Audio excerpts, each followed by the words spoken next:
ਸੇਵੀਐ ਅਹਨਿਸ ਸਹਿਜ ਸੁਭਾਏ। ਦਰਸ਼ਨ ਪਰਸੈ ਗੁਰੂ ਕੈ ਜਨਮ ਮਰਨ ਦੁਖ ਜਾਏ। ਵਾਹਿਗੁਰੂ ਸਾਹਿਬ ਜੀਓ ਜੋਤੀ ਜੋਤ ਜਗਾਏ। ਦੀਵਾ ਬਾਲਿਆ ਚੰਦਨ ਵਾਸ ਨਿਵਾਸ ਵਨਸਪਤ ਫਾਲਿਆ। ਸਰਲੈ ਸਰਲ ਸੰਜੋਗ ਤ੍ਰਿਵੇਣੀ ਚਾਲਿਆ। ਪਵਨੈ ਪਵਨ ਸਮਾਏ ਅਨਹਦ ਭਾਲਿਆ। ਹੀਰੇ ਹੀਰਾ ਬੇਦ ਪਰੋਏ ਦਿਖਾਲਿਆ। ਪੱਥਰ ਪਾਰਸ ਹੋਏ ਪਾਰਸ ਪਾਲਿਆ। ਅਨਿਲ ਪੰਖ ਪੁੱਤ ਹੋਏ ਪਿਤਾ ਸੰਭਾਲਿਆ। ਬ੍ਰਹਮੈ ਬ੍ਰਹਮ ਮਿਲਾਏ ਸਹਿਜ ਸੁਖਾਲਿਆ। ਬ੍ਰਹਮੈ ਬ੍ਰਹਮ ਮਿਲਾਏ ਸਹਿਜ ਸੁਖਾਲਿਆ। ਵਾਹਿਗੁਰੂ ਜੀ ਕਾ ਖਾਲਸਾ ਵਾਹਿਗੁਰੂ ਜੀ ਕੀ ਫਤਿਹ।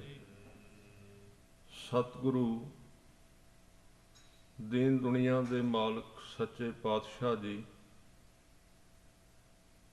ਸ੍ਰੀ ਗੁਰੂ ਗ੍ਰੰਥ ਸਾਹਿਬ ਜੀ ਦੀ ਹਜ਼ੂਰੀ ਵਿੱਚ ਜੁੜ ਬੈਠੇ ਸਤਿਕਾਰਯੋਗ ਗੁਰਮੁਖ ਪਿਆਰੇ ਸਤ ਸੰਗੀ ਜਨੋ, ਸਤਿਗੁਰਾਂ ਨੇ ਬਖਸ਼ਿਸ਼ ਕੀਤੀ, ਤਰਸ ਕੀਤਾ, ਸ਼ਾਮ ਦੇ ਦੀਵਾਨ ਵਿੱਚ ਦਰਸ਼ਨ ਬਖਸ਼ਿਸ਼ ਕੀਤੇ ਨੇ, ਬੈਠਣ ਦਾ ਸੁਭਾਗ ਬਖਸ਼ਿਆ। ਅੱਜ ਦੇ ਵਿਚਾਰ ਦੇ ਸਮੇਂ ਵਿੱਚ ਭਾਈ ਸਾਹਿਬ ਭਾਈ ਗੁਰਦਾਸ ਜੀ ਦੁਆਰਾ ਉਚਾਰਨ ਕੀਤੀਆਂ ਹੋਈਆਂ ਵਾਰਾਂ ਵਿੱਚੋਂ 22ਵੀਂ ਵਾਰ ਦੀ 8ਵੀਂ ਪੌੜੀ ਜੋ ਉਹਨਾਂ ਨੇ ਉਪਦੇਸ਼ ਬਖਸ਼ਿਸ਼ ਕੀਤਾ ਹੈ, ਉਸ ਨੂੰ ਗੁਰੂ ਕਿਰਪਾ ਦੁਆਰਾ ਹਿਰਦੇ ਵਿੱਚ ਧਾਰਨ ਕਰਨ ਦਾ ਯਤਨ ਕਰਾਂਗੇ।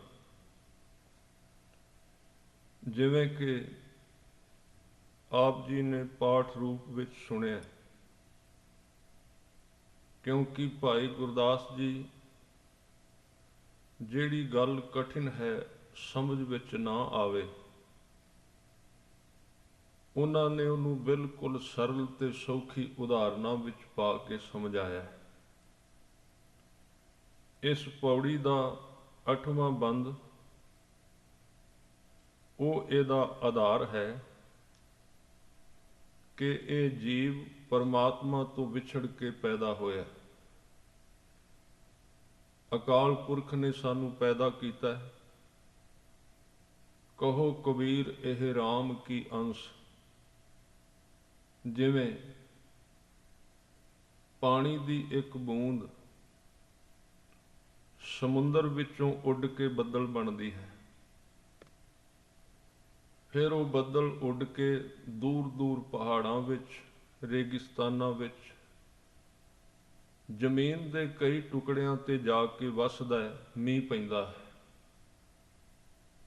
ਪਰ ਉਸ ਬੂੰਦ ਦਾ ਜਿਹੜਾ ਘਰ ਹੈ, ਉਹਦਾ ਜਿਹੜਾ ਅਸਲਾ ਹੈ, ਜੋ ਸਮੁੰਦਰ ਦੇ ਵਿੱਚੋਂ ਨਿਕਲੀ, ਉਹ ਭਾਵੇਂ ਕਿੱਥੇ ਡਿੱਗ ਪਏ ਪਰ ਉਹਦੀ ਯਾਤਰਾ ਫਿਰ ਆਪਣੇ ਘਰ ਵੱਲ ਚੱਲ ਪੈਂਦੀ। ਸਮੁੰਦਰ ਤੋਂ ਵਿਛੜੀ ਤੇ ਸਮੁੰਦਰ ਵੱਲ ਵਾਪਸ ਨਦੀਆਂ ਦੇ ਰੂਪ ਵਿੱਚ ਉਹ ਤੁਰਨ ਲੱਗ ਪਈ। ਇਸੇ ਤਰ੍ਹਾਂ ਅੱਗ ਸੂਰਜ ਵਿੱਚੋਂ ਪੈਦਾ ਹੋਈ ਹੈ, ਤੇ ਅੱਗ ਨੂੰ ਜਦੋਂ ਜ਼ਮੀਨ ਤੇ ਬਾਲੀਏ, ਲੱਕੜ ਨੂੰ ਅੱਗ ਲਾ ਦਿਓ, ਭਾਵੇਂ ਕਿਸੇ ਚੀਜ਼ ਵਿੱਚ ਅੱਗ ਬਾਲੀਏ, ਭਾਵੇਂ ਉਸ ਲੱਕੜ ਨੂੰ ਕਿੰਨਾ ਯਤਨ ਕਰੀਏ ਵੀ ਇਸ ਅੱਗ ਦੀ ਜਿਹੜੀ ਲਾਟ ਹੈ ਉਹਦਾ ਮੂੰਹ ਜ਼ਮੀਨ ਵੱਲ ਹੋ ਜਾਏ, ਪਰ ਉਹ ਆਪਣੇ ਘਰ ਸੂਰਜ ਵੱਲ ਮੂੰਹ ਕਰੇਗੀ। ਦੀਵਾ ਬਾਲ ਕੇ ਵੇਖੀਏ, ਦੀਵੇ ਦੀ ਜਿਹੜੀ ਲਾਟ ਹੈ ਉਹਦੀ ਕੋਣ ਜਿਹੜੀ ਹੈ, ਉਹਦਾ ਜਿਹੜਾ ਸਿਰਾ ਹੈ ਹਮੇਸ਼ਾ ਆਕਾਸ਼ ਵੱਲ ਉੱਠੇਗਾ, ਜ਼ਮੀਨ ਵੱਲ ਕਦੀ ਅੱਗ ਨਹੀਂ ਜਾਏਗੀ। ਕਿਉਂ? ਕਿਉਂਕਿ ਉਹਦਾ ਘਰ ਸੂਰਜ ਹੈ। ਇਸੇ ਤਰ੍ਹਾਂ ਹੋਰ ਵੀ ਕਈ ਵਸਤੂਆਂ ਨੇ। ਜ਼ਮੀਨ ਵਿੱਚ ਇੱਕ ਬੀਜ ਬੀਜ ਦਈਏ, ਮੰਨ ਲਓ ਕਿਸੇ ਫਲ ਦਾ ਬੀਜ ਹੈ, ਅੰਬ ਦਾ ਉਦਾਹਰਨ ਲਈਏ, ਇੱਕ ਗਿਟਕ ਬੀਜ ਦਿਓ, ਤੇ ਗਿਟਕ ਦਾ ਅਸਲਾ ਸੀ ਰੁੱਖ, ਉਹ ਰੁੱਖ ਨਾਲ ਲੱਗੀ ਸੀ, ਤੇ ਉਹਦੇ ਵਿੱਚੋਂ ਜਿਹੜੀ ਚੀਜ਼ ਪੈਦਾ ਹੋਵੇਗੀ ਉਹ ਅੰਬ ਦਾ ਬੂਟਾ ਹੋਵੇਗਾ। ਪਰਤ ਕੇ ਫਿਰ ਜਦੋਂ ਉਹ ਅੰਬ ਤੱਕ ਜਾਏਗੀ, ਉਹਨਾਂ ਚਿਰ ਉਹਦਾ ਸਫ਼ਰ ਖਤਮ ਨਹੀਂ ਹੋਏਗਾ। ਬੀਜ ਤੋਂ ਬੀਜ ਤੱਕ ਦੀ ਯਾਤਰਾ ਹੈ। ਇੱਕ ਅੰਬ ਨੂੰ ਜ਼ਮੀਨ ਵਿੱਚ ਬੀਜੀਏ, ਬੂਟਾ ਉੱਗੇਗਾ, ਪੱਤੇ ਨਿਕਲਣਗੇ। ਜਿਹੜਾ ਮਾਲੀ ਉਹਨੂੰ ਬੀਜਦਾ, ਉਹਨੂੰ ਪੁੱਛੋ ਵੀ ਇਹਦੀ ਸੰਪੂਰਨਤਾ ਕਿੱਥੇ ਜਾ ਕੇ ਹੋਏਗੀ, ਉਹ ਕਹੇਗਾ ਸੰਪੂਰਨਤਾ ਉਸ ਦਿਨ ਹੋਵੇਗੀ ਅੰਬ ਬੀਜਿਆ ਤੇ ਜਿੱਦਣ ਇਹਨੂੰ ਅੰਬ ਲੱਗ ਜਾਣਗੇ, ਉਸ ਤੋਂ ਪਹਿਲਾਂ ਇਹਦੀ ਸੰਪੂਰਨਤਾ ਨਹੀਂ। ਜੇ ਇਹ ਰਾਹ ਵਿੱਚ ਸੁੱਕ ਗਿਆ ਜਾਂ ਇਹਨੂੰ ਕੀੜਾ ਲੱਗ ਗਿਆ ਤੇ ਮਾਲੀ ਨਿਰਾਸ਼ ਹੋ ਜਾਏਗਾ, ਉਹ ਕਹੇਗਾ ਮਿਹਨਤ ਸ਼ੁਰੂ ਕੀਤੀ ਸੀ ਪਰ ਕੰਮ ਸਿਰੇ ਨਹੀਂ ਚੜਿਆ। ਸੱਚੇ ਪਾਤਸ਼ਾਹ ਨੇ ਇਸ ਤਰ੍ਹਾਂ ਦੀਆਂ ਹੋਰ ਵੀ ਬਹੁਤ ਸਾਰੀਆਂ ਉਦਾਹਰਨਾਂ ਦਿੱਤੀਆਂ ਨੇ। ਜਿਵੇਂ ਸੂਰਜ ਵਿੱਚੋਂ ਅੱਗ ਆਈਏ ਤੇ ਉਹ ਹਮੇਸ਼ਾ ਸੂਰਜ ਵੱਲ ਮੂੰਹ ਕਰਦੀ, ਲੋਚਦੀ ਰਹਿੰਦੀ। ਜਿਵੇਂ ਸਮੁੰਦਰ ਵਿੱਚੋਂ ਮੀਂਹ ਬਣਿਆ, ਪਾਣੀ ਬਾਹਰ ਬੱਦਲ ਬਣਿਆ, ਤੇ ਉਹ ਹਮੇਸ਼ਾ ਨੀਵੇਂ ਪਾਸੇ ਵੱਲ ਪਾਣੀ ਜਾਏਗਾ, ਜ਼ਮੀਨ ਤੇ ਡੋਲੀਏ। ਉਹ ਆਪਣੇ ਘਰ, ਕਿਉਂਕਿ ਸਮੁੰਦਰ ਜ਼ਮੀਨ ਤੋਂ ਨੀਵਾਂ ਹੈ। ਇਸੇ ਤਰ੍ਹਾਂ ਬੀਜ ਤੋਂ ਯਾਤਰਾ ਕਰਕੇ ਜਿੰਨਾ ਚਿਰ ਫਲ ਨਹੀਂ ਲੱਗਦਾ, ਉਹਨਾਂ ਚਿਰ ਰੁੱਖ ਵੀ ਯਾਤਰਾ ਨਹੀਂ ਰੋਕਦਾ। ਤੇ ਹਜ਼ੂਰ ਨੇ ਕਿਹਾ ਤੇਰਾ ਜਨਮ ਪਰਮਾਤਮਾ ਤੋਂ ਹੋਇਆ, ਇਸ ਕਰਕੇ ਤੂੰ ਜਿੰਨਾ ਚਿਰ ਪਰਮਾਤਮਾ ਤੱਕ ਨਾ ਗਿਆ, ਉਹਨਾਂ ਚਿਰ ਤੈਨੂੰ ਕੋਈ ਸੰਤੁਸ਼ਟ ਨਹੀਂ ਕਰ ਸਕੇਗਾ, ਉਹਨਾਂ ਚਿਰ ਤੂੰ ਸੰਪੂਰਨ ਨਹੀਂ ਹੋਵੇਗਾ।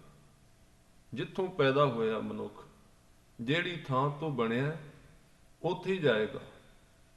ਉਹਦੇ ਤੋਂ ਰਾਹ ਵਿੱਚ ਅਸੀਂ ਜਿੱਥੇ ਵੀ ਖੜੇ ਹਾਂ, ਆਮ ਆਦਮੀ ਦਾ ਇੱਕ ਸਵਾਲ ਹੈ ਕਿ ਜਗਤ ਦੇ ਵਿੱਚ ਸਤਿਗੁਰੂ ਨੇ ਬਾਣੀ ਵਿੱਚ ਉਦਾਹਰਨਾਂ ਵੀ ਦਿੱਤੀਆਂ ਨੇ ਕਿ ਅੱਜ ਤੋਂ ਪਹਿਲਾਂ ਵੀ ਹਜ਼ਾਰਾਂ ਸਾਲਾਂ ਤੋਂ ਇਸ ਜ਼ਮੀਨ ਤੇ ਆਦਮੀ ਨੇ ਸੰਤੁਸ਼ਟ ਹੋਣ ਦੇ ਬਹੁਤ ਸਾਰੇ ਉਪਰਾਲੇ ਕੀਤੇ ਕਿ ਉਹਦੇ ਅੰਦਰ ਨੂੰ ਸੰਪੂਰਨਤਾ ਆ ਜਾਏ, ਉਹਨੂੰ ਇਹ ਤਸੱਲੀ ਮਿਲ ਜਾਏ ਵੀ ਮੈਂ ਜਿੱਥੇ ਪਹੁੰਚਣਾ ਸੀ ਪਹੁੰਚ ਗਿਆ, ਮੈਨੂੰ ਟਿਕਾ ਆ ਗਿਆ, ਮੈਨੂੰ ਸ਼ਾਂਤੀ ਆ ਗਈ। ਪਰ ਉਹਨੇ ਕਈ ਸਾਧਨ ਬਣਾਏ ਨੇ। ਅੱਜ ਵੇਖੋ ਸੰਸਾਰ ਦੇ ਵਿੱਚ ਕੋਈ ਕਮੀ ਹੈ ਪਦਾਰਥ ਦੇ ਤੌਰ ਤੇ?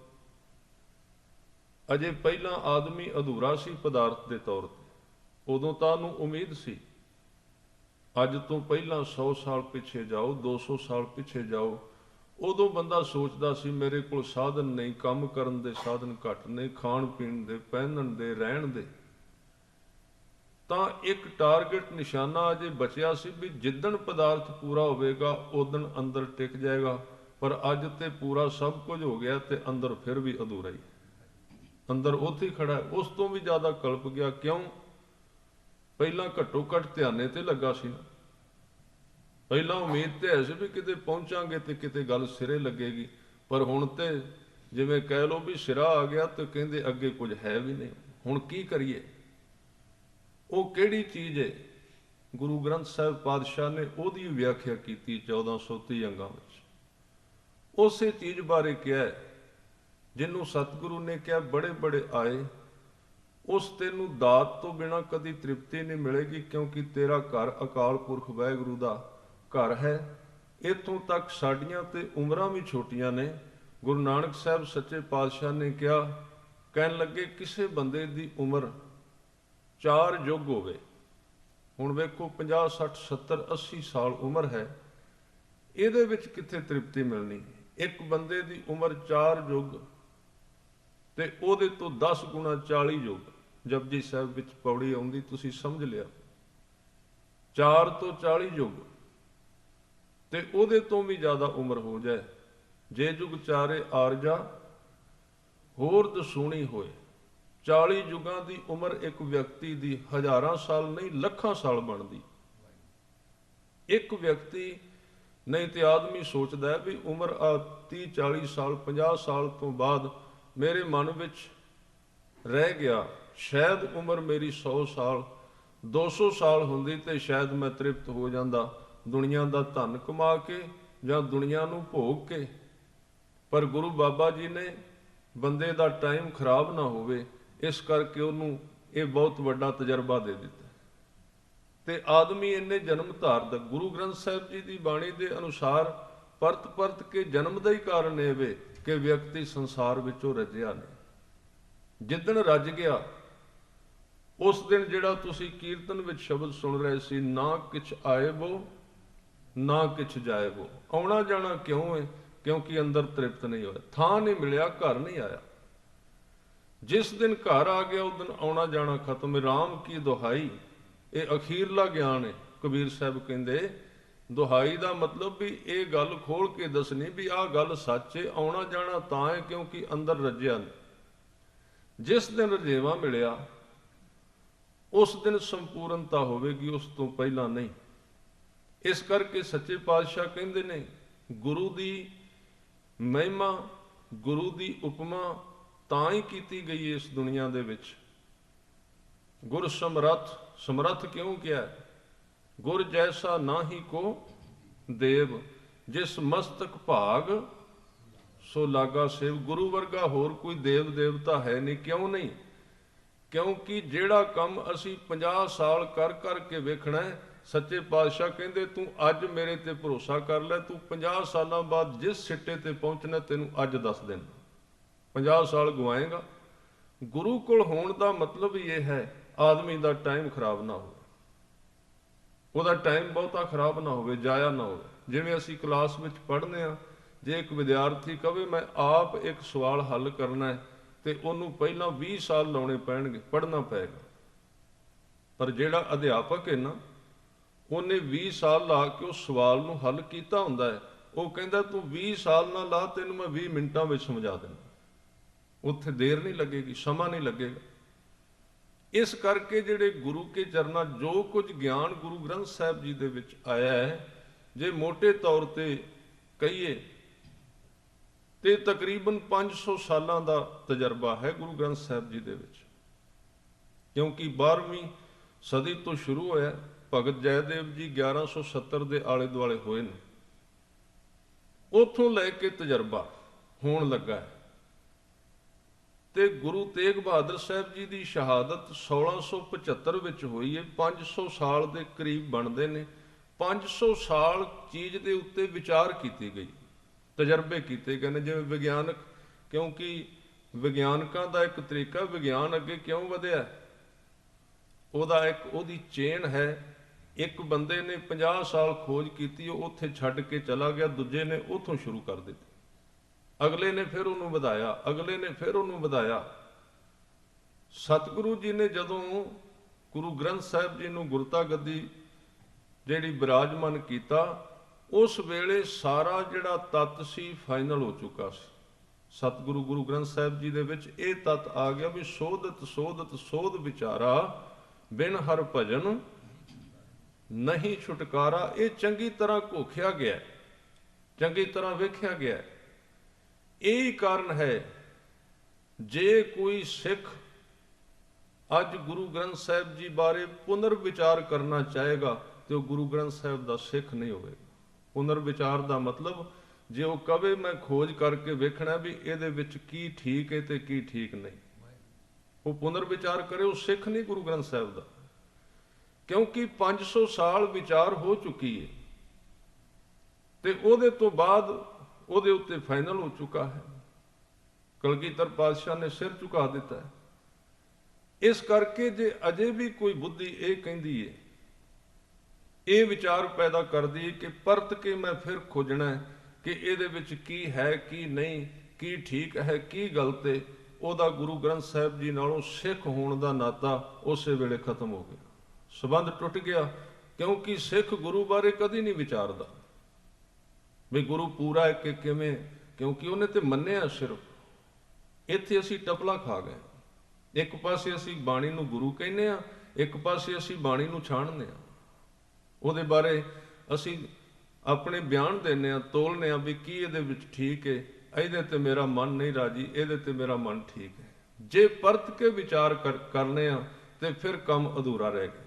ਇਸ ਕਰਕੇ ਸੱਚੇ ਪਾਤਸ਼ਾਹ ਕਹਿੰਦੇ, ਜੇ ਇੱਕ ਬੰਦੇ ਦੀ ਇੰਨੀ ਲੰਬੀ ਉਮਰ ਸੀ, ਜੇ ਜੁਗ ਚਾਰੇ ਆਰਜਾ ਹੋਰ ਦਸੂਣੀ ਹੋਏ, ਫਿਰ ਉਹਦੇ ਕੋਲ ਇੰਨੀ ਸਮਰੱਥਾ ਵੀ ਨਵਾਂ ਖੰਡਾਂ ਵਿੱਚ ਜਾਣੀਐ, ਨਾਲ ਚੱਲੈ ਸਭ ਕੋਏ। ਇੰਨੀ ਪ੍ਰਸਿੱਧੀ ਸਾਰੀ ਦੁਨੀਆ ਵਿੱਚ ਜਿਹਨੂੰ ਲੋਕ ਜਾਣਦੇ ਨੇ, ਤੇ ਜਿੱਥੇ ਜਾਂਦਾ ਹੈ ਲੋਕ ਉੱਠ ਕੇ ਨਾਲ ਤੁਰ ਪੈਂਦੇ, ਇੰਨੀ ਸਮਰੱਥਾ ਉਹਦੇ ਕੋਲ। ਨਾਲ ਚੱਲੈ ਸਭ ਕੋਏ, ਚੰਗਾ ਨਾਉ ਰਖਾਏ ਕੈ, ਉਹਨੇ ਕਰਮ ਵੀ ਪਰ ਕਦੀ ਉਹਦੇ ਤਬਾਦਲੇ ਦੇ ਵਿੱਚ ਇਸੇ ਲਈ ਪਰਮਾਤਮਾ ਨੂੰ ਕੋਈ ਦੁਖੀ ਨਹੀਂ ਕਰ ਸਕੇਗਾ। ਅੱਜ ਕੱਲ੍ਹ ਜਾਂ ਸ਼ੁਰੂ ਤੋਂ ਰਿਹਾ ਹੈ, ਖਾਸ ਕਰਕੇ ਬਜ਼ੁਰਗ ਇਹ ਕਹਿੰਦੇ ਸੁਣੇ ਨੇ, ਕਈ ਵਾਰੀ ਆਪਾਂ ਵੀ ਕਹਿੰਦੇ ਆ, ਇਹ ਕਿਹਾ ਜਾਂਦਾ ਹੈ ਆਦਮੀ ਦੁਖੀ, ਕਹਿੰਦੇ ਮੈਂ ਦੁਖੀ ਕਿਉਂ ਆ, ਮੈਨੂੰ ਦੁੱਖ ਇਸ ਚੀਜ਼ ਦਾ ਲੱਗਾ, ਮੈਂ ਆਪਣੇ ਬੱਚਿਆਂ ਵਾਸਤੇ 50 ਸਾਲ ਕੰਮ ਕੀਤਾ, ਇੰਨਾ ਕੁਝ ਬਣਾ ਕੇ ਦਿੱਤਾ, ਮੈਨੂੰ ਪੁੱਛਦੇ ਨਹੀਂ ਹੁਣ, ਇਹਦਾ ਕੋਈ ਇਲਾਜ ਹੈ? ਕਈ ਬਜ਼ੁਰਗ ਕਹਿੰਦੇ ਵੀ ਕੋਈ ਪਾਠ ਦੱਸੋ, ਮੈਂ ਦੁਖੀ ਬੜਾ ਰਹਿਣਾ। ਕਿਉਂ? ਇੰਨਾ ਕੁਝ ਬਣਾ ਕੇ ਦਿੱਤਾ ਤੇ ਉਹ ਮੈਨੂੰ ਪੁੱਛਦੇ ਨਹੀਂ, ਮੱਥਾ ਨਹੀਂ ਟੇਕਦੇ। ਤੇ ਮੈਂ ਬੇਨਤੀ ਕੀਤੀ ਵੀ ਇਲਾਜ ਤੇ ਹੈ, ਸ਼ਬਦ ਗੁਰੂ ਗ੍ਰੰਥ ਸਾਹਿਬ ਜੀ ਦੇ ਵਿੱਚ ਲਿਖੇ ਨੇ, ਜੇ ਸੁੱਖ ਲੈਣਾ ਤੇ ਰੱਬ ਵਰਗਾ ਸੁਭਾਅ ਬਣਾ ਲਈਏ। ਅਸੀਂ ਤੇ 4 ਜੀਆਂ ਨੂੰ ਕੁਝ ਬਣਾ ਕੇ ਦਿੱਤਾ, ਉਹਨੇ ਕਰੋੜਾਂ ਨੂੰ ਬਣਾ ਕੇ ਦਿੱਤਾ ਹੈ, ਉਹ ਸੁਖੀ ਏ, ਸਾਰੇ ਉਹਨੂੰ ਯਾਦ ਨਹੀਂ ਕਰਦੇ, ਸਾਰੇ ਉਹਨੂੰ ਨਮਸਕਾਰ ਨਹੀਂ ਕਰਦੇ।